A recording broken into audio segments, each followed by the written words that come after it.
Herkese merhabalar. Kanalıma ve mutfağıma hoş geldiniz. Bugün sizlere yapımı çok pratik, lezzeti şahane, nefis kaşık pastası tarifiyle geldim. Tarifimde kullanmış olduğum malzemeleri videonun açıklama kısmında belirttim. Bu arada beni hangi şehirden izlediğinizi videonun yorumlar kısmında belirtirseniz çok mutlu olurum. Ben sözü daha fazla uzatmadan hemen tarifimin yapımına başlamak istiyorum. Uygun bir tencereye ilk olarak 1 litre sütü alalım. Yani 5 su bardağı sütü alıyoruz. Üzerine 1 su bardağı toz şekeri ekleyelim. Yarım su bardağı unu ve yarım su bardağı nişastayı ilave edelim. Ben buğday nişastası kullandım. Mısır nişastası kullanabilirsiniz. Son olarak 1 adet yumurtanın sarısını ekledikten sonra karışım tamamen homojen hale gelinceye kadar çırpıcı tel yardımıyla karıştıralım. Tamamen homojen hale geldikten sonra ocağa alalım ve sürekli karıştırarak kaynamaya bırakalım. Kaynadıktan sonra şöyle kısık ateşte 1 dakika kadar pişirelim ve ocaktan alalım.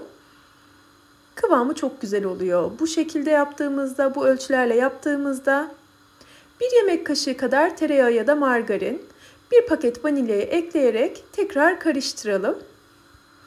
Bu arada malzeme ölçülerinde kullanmış olduğum su bardağının ölçüsü 200 mililitre. Yani evlerimizde olan klasik su bardaklarından.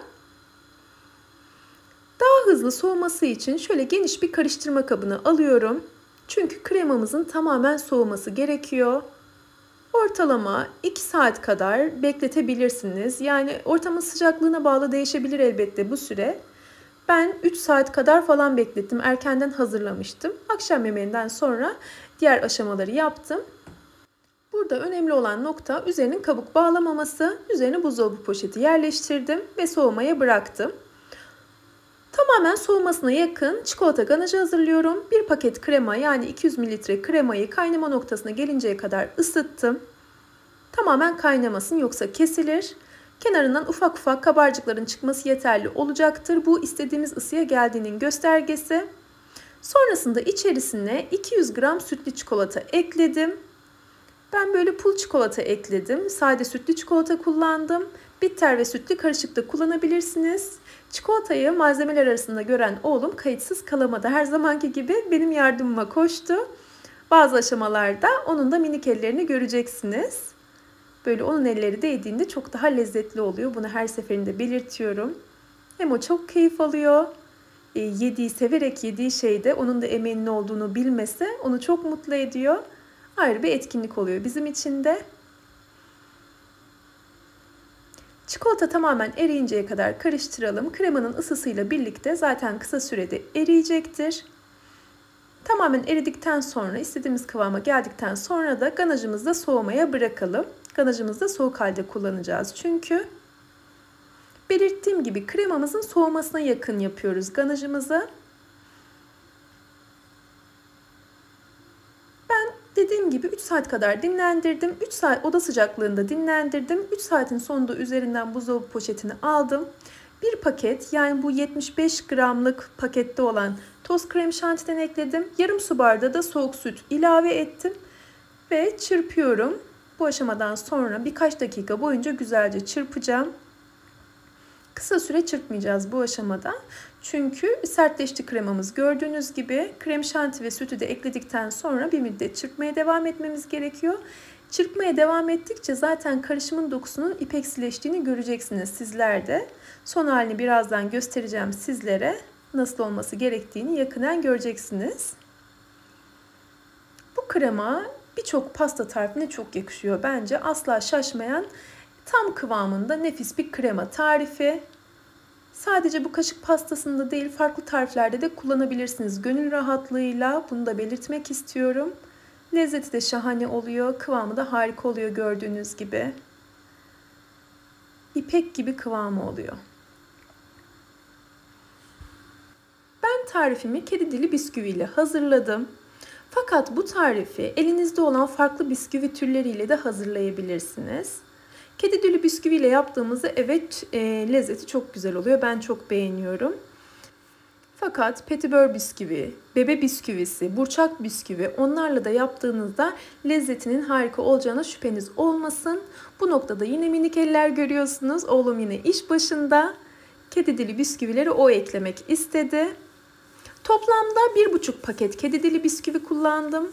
Burada bu malzemeler için, bu miktar için oldukça yeterli oldu bence. Daha az krema ağza gelsin, daha çok miktarda bisküvi gelsin isterseniz biraz daha artırabilirsiniz elbette.